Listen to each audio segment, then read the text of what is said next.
guys, I'm Myrus. And I'm Summer, and welcome to Lockdown Lounge. Where we're going to show you how to make our favorite happy hour cocktails from home. How are you, Summer? I am fantastic. It's good. She's fantastic. I'm just like, cool. I'm cool. No, but it's mind over matter. You think it, therefore you are. I'm great. There and you one go. of the reasons that I am great is because we are doing what today, Summer? Cognac. Yeah. Of course, Myrus being Myrus, she actually likes cognac a hell of a lot more than she likes gin. So this is right up her alley. So guys, super excited. So without further ado, let's get into cognac. Y'all ready for a little history? Here you go. So, cognac is actually a grape, like wine. It is made in Cognac, France, and similar to wine and whiskey, it's made to be aged in oak barrels. In France, they do it specifically in certain parts of France with certain regions of oak barrels. Like those oak barrels come from a certain region of France. I know I'm shaking. Forgive my camera, guys. It is shaking a little bit. I apologize. We're going to work this out eventually, but we're still new at this. The grapes that are usually made, are usually used to make cognac are known to be very acidic, very dry, and very thin, guys. So most people will say as a wine that it'd be undrinkable. But it's because of those characteristics that is great for aging and distilling. And that's where cognac is very unique. Cognac is a type of brandy, just like we were talking about during the whiskey week. All cognacs are brandies, but not all brandies are cognacs. And with that being said, I'm going to kick it over to Summer. What you making this week, Summer? I am making one of my favorite cocktails, a Sidecar. So Nice. It's going to be a traditional cocktail. It's an old school cocktail. You will not find these on many happy hour menus, but we doing happy hour at home, and it is on Summer's happy hour menu. So, I hear that. Adjusting the camera To, one of our favorite adjustments. I'm proud of you. You didn't make the boob joke, Mai. I wanted to, but I'm gonna refrain. So I picked a lesser known cognac because I'm not really a big fan of a lot of the big name cognacs. A couple of my favorites are Cognac Park is really good. This is SaligNac Cognac, and it's really good for mixing. And it's a bit cheaper than Hennessey and Remy. If I were to go higher end, I would have done Remy. I am personally not a big Hennessey fan. I know that Myrus will probably not agree with me there, but I don't. Anyway, I love me Henny, but go ahead. I'm not a Hennessey fan. So Sidecar is cognac based, has cognac, then it usually has an orange liqueur. Since we did the margarita video, I still have some Grand Marnier. So I'm going to use Grand Marnier instead of Cointreau, which is traditionally in it, mainly because I didn't want to buy some Cointreau just for this one video. Okay, so that being said, I have my ice. Today I decided I'm going to be home and have a home shaker. So I got a mason jar. Okay, guys? So, oh, I love that sound. I do too. I'm gonna do 1.5 ounces. I'm gonna do, it's usually 1/2 ounce of the orange liqueur. Oh, this bottle's a little emptier than I realized. Sorry, it took me forever to get it to pour. I've been having a lot of margaritas, guys. Oh. This was brand new when we did our tequila video. It's like right here. I told y'all that Summer loves the margarita. She tried to downplay like she don't. I love margaritas, and this is like a cognac margarita, guys. This is basically when somebody say, "Can I get a Hennessey margarita?" That's basically this, but I'm not using Hennessey. Okay, then I have some simple syrup. I'm about to do about 1/2 ounce of simple syrup just to cut it a little bit. Of course, we find the mason jars in my household. And then finally, oh shoot, I always forget something. All right, Summer gotta get something, guys. So We're gonna wait for her to get whatever she needs, and I'm gonna sit here and talk to y'all until she come back. She made it quick too. Good job. So she forgot her squeezer. So I'm gonna go ahead and put about a half an ounce of lemon juice. These lemons aren't too easy to juice, so I'm gonna do a whole lemon. Usually if it's harder, guys, that means it hasn't reached its prime ripeness yet. Fun bartender, like, you know. I just got lemon juice all over my computer. Yeah, that's unfortunate. That's okay. And I'm just gonna put the lid on.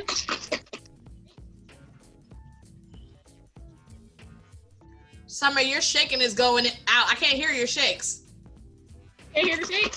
Okay, now I can hear it. It was going in and out for a little bit, your sound. Well, all it was shake, shake, shake. So the good thing about doing this with the mason jar is that when you take off the lid, you just have this little tin thing. You can just slide it over here and use it to pour. Traditionally, guys, this usually has a sugar rim. I don't like sweet, therefore I skipped the sugar rim, and that was more work, and I didn't want to work.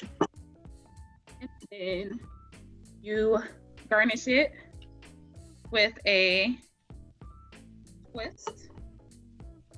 You can do a lemon wedge too. I like the twist. And there you go. You have a sidecar. Very pretty, Summer. Yeah. Very nice. Very nice. Very nice. Okay.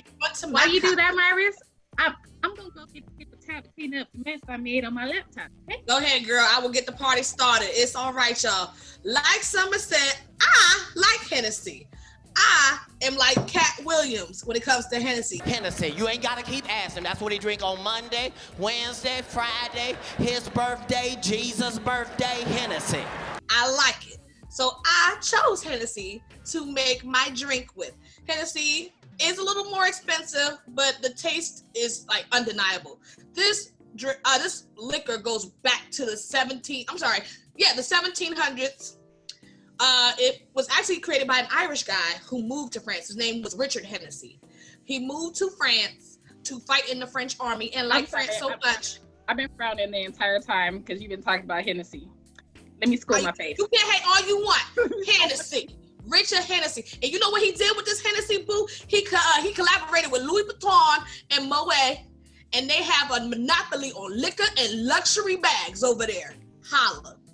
So what I'm gonna make for y'all today is a strawberry lemonade Hennessy, or a strawberry lemonade Henny is what they call it. And I must have been having the same mindset as Summer. I'm gonna put mine down too, and I must have had the same mindset as Summer because I too have a mason jar. Because when I think of lemonade cocktails, I always think of like the South, lemonade or iced tea. It always has me thinking about the South. Look at my camera, the South. So I love a good mason jar. So what we're gonna do, like always, we're gonna take our tin and I'm gonna put some ice in it. And again, try not to spill, like always. Yes, okay. Success. I'm starting on the wrong foot, guys. Sorry, run that back.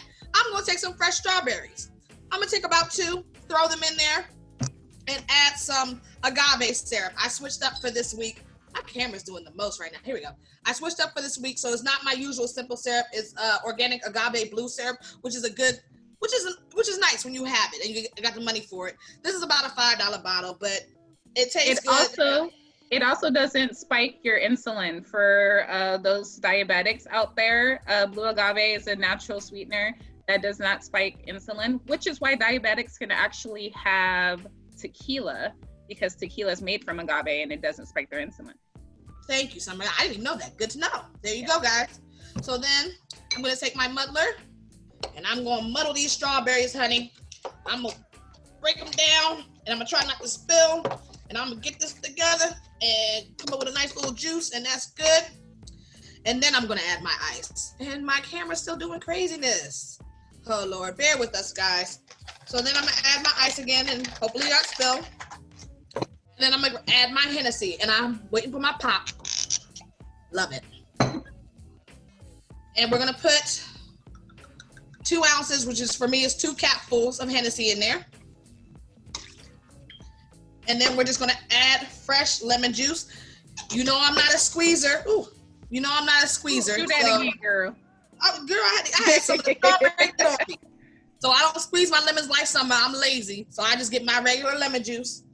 And I'm gonna squeeze, actually I'm gonna squeeze about a cap and a half in there. Cause I like mine a little tart. And then, like always, here comes the shakes. Oh, shoot. Not the DTs, guy. See, your shakes are a little light too. I can hear it, but... Sorry if y'all missed the shakes this week. Alrighty, and then you just pour the whole thing in your mason jar, guys. And it comes out looking like this. Excuse my spills. Excuse my dog, guys. We got barking everything at. happening. That's all right. We're gonna get through this together.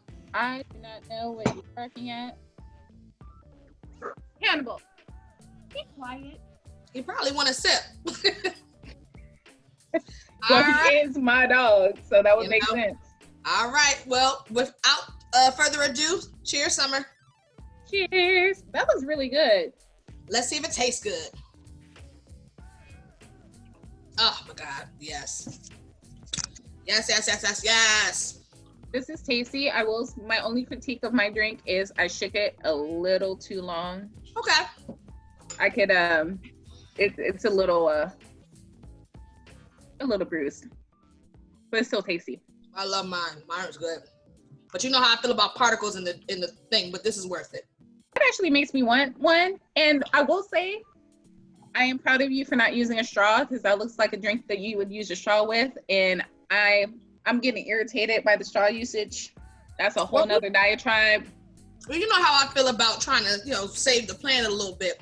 I try to stay away from straws because plastic is killing this earth and killing a lot of animals. I made that comment to a table the other day. They were not amused. And by the other day, I mean yesterday. They kept asking me for straws, and I was like, "What about the turtles?" And they looked at me like, "I don't care about no turtles." And I was like, "They don't care about the turtles. They don't care about the whales. They don't care about the dolphins." Yeah.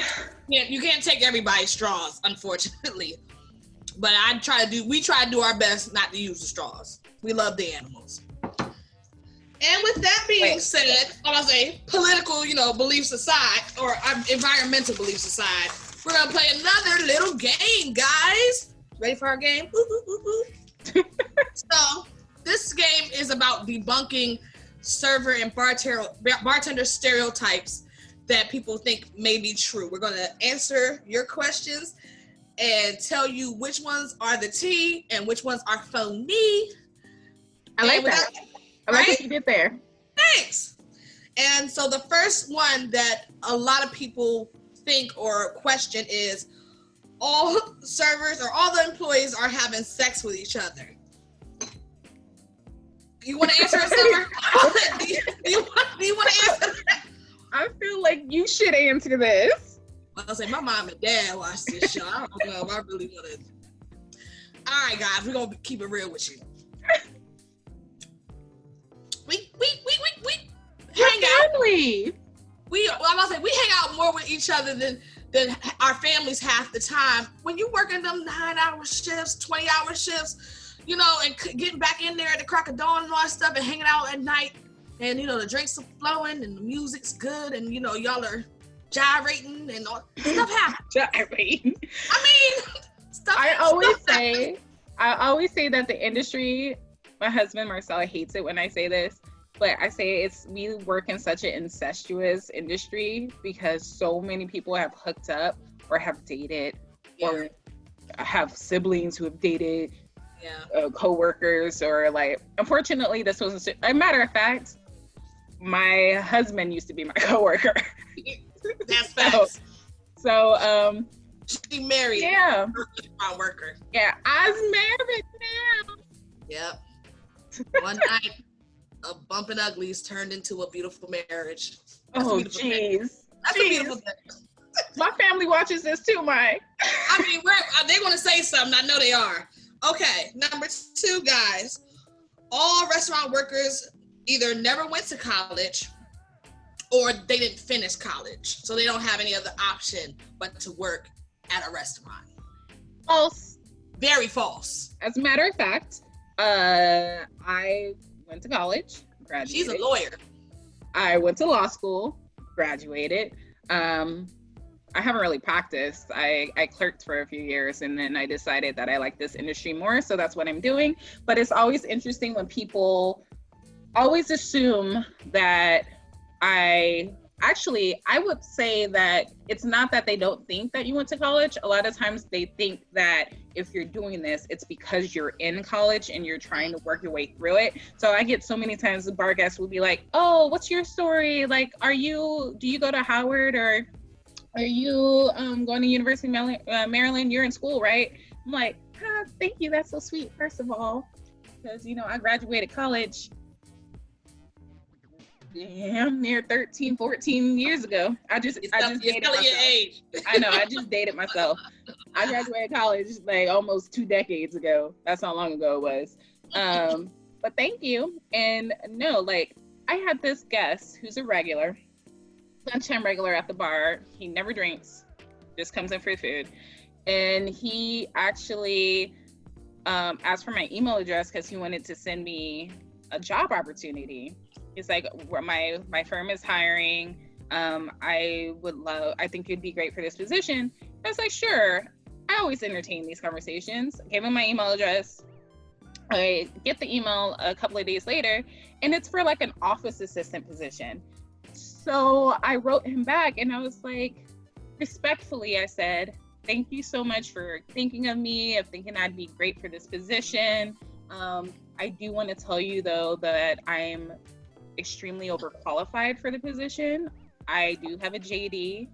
I choose to work as a bartender because I enjoy it and I actually make a pretty good living at it. It's less stressful, and if I were to choose to leave this industry, it would be for something that I feel meet my qualifications. So I tried to be very kind about it, but he thought he was doing me a favor, which they always do, by trying to get me to apply for a job where I'm making I think it was like $15 an hour as an office assistant. First of all, as a bartender, that's the other thing. They think, oh, poor them, like that we're poor and they need to. First of all, honey, as bartenders, me and Summer have both made a lot of money. One, we make more money than some 9-to-5 jobs bartending. So don't throw no shade at us. Don't get me wrong. Our job is hard. Yeah. And it's hard on our bodies a little bit. Yes. But we get paid. I pay my bills, raise my kids, pay my rent with bartending. Well, I used to. Now I got another job. But for many, many years, that was my job and I was good at it and I made good money. And she still makes good money. So don't feel bad for me. My husband is a bartender too. So we both have a very nice apartment downtown in an expensive city. And we're not struggling at all for money. So I will say that leads me to another stereotype.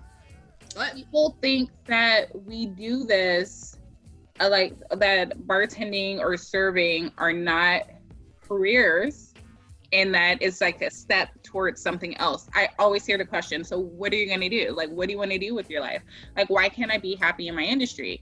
And I guess I realize that because a lot of places, they say there's no retirement in bartending or serving. I will say my grandmother was a career waitress until the day she retired.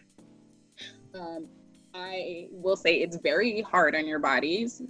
So a lot of times that people don't want to stay in this industry indefinitely, or if they start off as a bartender or server, they tend to move up to management, to district management if they're in a corporate environment, to a corporate trainer. You can move up to an owner. There's a lot of opportunity. But we have worked with people who are older, who have made a career out of bartending, and they are happy.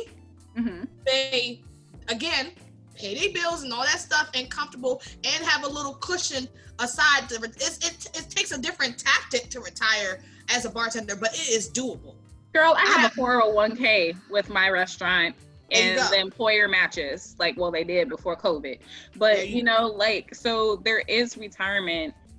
I had health benefits through it. So it's like a lot of people see bartending, when they think of bartenders, they think of bartenders in these dive bars, or, you know, pouring beers and shots, barely making a wage. But then you also have to think about the unionized bartenders who work at these like casinos and hotels where they're making something stupid like 6 figures a year just from slanging drinks, guys. So don't feel sorry for your bartender unless they ask you to. Unless you're gonna tip me because you feel sorry for me. In that case, feel sorry for me. We'll take that. We'll take the big tip if you feel sorry. That's cool. We'll take it. All right.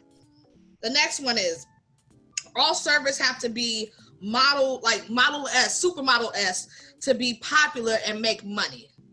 Again, not true. Is there a space for that? Yeah, like the loungy, clubby vibe usually does pick people who are, you know, pleasing to the eye. You actually have to submit a headshot to a lot of those places when you actually apply, because they want to see what you look like before they bring you in for an interview. However, you can be a regular schmegler girl like myself. There's nothing regular about you, girl. Oh, thank you, boo. But, you know, who's a little rounder and make a good coin and be a popular bartender, because I absolutely was. Summer me too. Has a little more model-esque of a body than me. So definitely popular. No, but I will say that there's two mindsets. People either think you have to be very attractive to make money in this field, where I will admit that being an attractive female, it helps,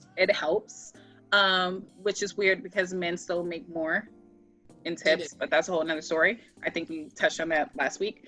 But there's that side of the coin, and then there's also the flip side of the coin, where people imagine like the diner waitress, or, you know, like the dive bartender, where these people are like frumps. You know, they're a little frumpy. The stereotypical image you have, like if you go to a greasy spoon, who are you thinking is going to serve you? It's going to be like this old wrinkly lady, who smell like cigarette smoke, snapping gum. Is like, what you want? You know what you have? Exactly. Eggs. You know, I've been working here for 44 years.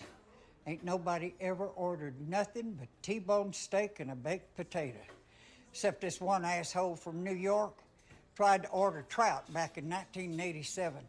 We don't sell no goddamn trout. T-bone steaks. Order up! And that's not the case, guys. I mean, sometimes it is the case, but that's not always the case. My freaking camera. All right. Next. I'm gonna switch. There we go. Next, that all restaurant workers, we're all singers, actors, producers. We just trying to get, you know, we doing this until we get discovered. There's some truth to that. There's some truth. Okay. You know how many coworkers I have? Like this is so funny. One of my former managers, who is a bartender and a server, he just dropped an album on Sunday. You did tell me that. Less than a week ago. And, you know, like, we have been to co-workers' plays. Concerts. One of our friends did the end song for us, the theme song at the end of our video. Outro, yeah. She did the outro, and she's very talented. So we're not saying that doesn't exist in our world. It absolutely does, but it's not everybody. And we're not in LA. In LA, that's like, or New York, it's more. Or Manhattan, you know, they have, what's that restaurant called that they specifically sing at to get discovered by Broadway producers? I forget the name of if y'all know it, tell us down in the comments. But I know it's in Manhattan, and they sing and get discovered there all the time and get to book shows all the time. Mm-hmm. Okay, next. We all do drugs and drink a lot. Our parents are gonna kill us. As I sip my cocktail. Look, it is happening within the restaurant industry. I'm not going to say we're all innocent, but not everybody's in there just drinking and drugging and turning up. I will say, as a bartender, you ever hear that comment, that saying, never trust a skinny chef? Yeah. It's like, I don't necessarily trust a sober bartender. But we gotta know our craft, man. Exactly. This is research. We are working right now. You know what I'm saying? Give y'all quality drinks. Exactly. So what I like to say is, true, I began drinking more as a I started drinking as a lawyer, to be perfectly honest. When I was doing law, that's when I started drinking.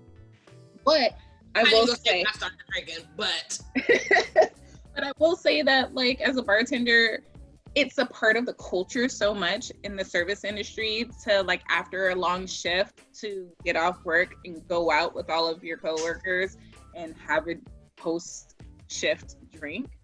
But we try to drink responsibly, guys, and we don't say that enough in the videos.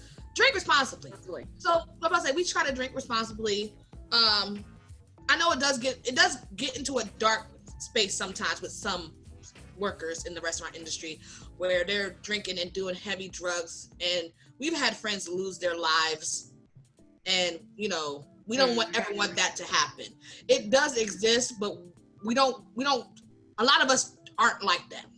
We're not. Some are, and if that's your thing, that's your thing. No judgment. It's so accessible. I think that's the issue too. Like, it's so accessible in the industry. And working in a restaurant is stressful. It is. Working all day and all that kind of stuff, you kind of just need to wind down. And some people's wind down is different. Like everybody's wind down is different. So me, I might just need a good cocktail or two and I'm good. Somebody might need something a little stronger. I'm not condoning it or not judging or judging. I'm not condoning or judging. I'm just keeping it real. However, girl, I feel like when keeping it real goes wrong. Like someone cuts me out. Please don't cuss me out. I'll cry. So there's a story about, it's not one of my stories, it's one of my husband's stories. He's probably gonna get really upset at me for sharing this, but I remember him telling me a story about how he went, like he had dirty dishes in his hand, and he went to dish pit to drop the dishes and found like the back of house staff doing lines of coke off of the God, really? he was like he dropped them and ran away, but I was like, dude, like, out in the open, it's just so prevalent in this industry. Yeah, anyway. I'm about to say, if you want to rewind back to the sex, we can talk about how one of my old bosses was having sex with his girlfriend / bartender in the office on the clock. Why did you do that? Is this the same one? Is this the same one who was having sex with the hostesses? You know which, yes. Mm-hmm. But we ain't gonna say his name, because he'll come get me. You know who he is. Come see me, son. I ain't scared of you no more. I'm old now. When I started, I was young. But you come see me. If you see this, if you catch this live, come. Myrus. Gosh. And with that being said, I think maybe we should wrap this up. Girl, he gonna kill me. If y'all don't find me, Summer knows the man. And tell her and call the cops. All right, anyway. We gonna wrap this up. It's been real, y'all. So, as usual, if you have any recommendations or ideas of what cocktails we should make or what alcohols we should feature next, we're trying to postpone the vodka because I already made her do gin. Myrus doesn't like either. I don't like vodka either. But we got to do it eventually. So, if y'all really want it, we'll do it. Yeah. So just comment what you think we should do. Be it cocktails, we're gonna move to beer, wine, whatever. Comment, subscribe, hit that notification bell. And this is the lockdown. Peace. Lockdown, down. This is the lockdown. Lockdown.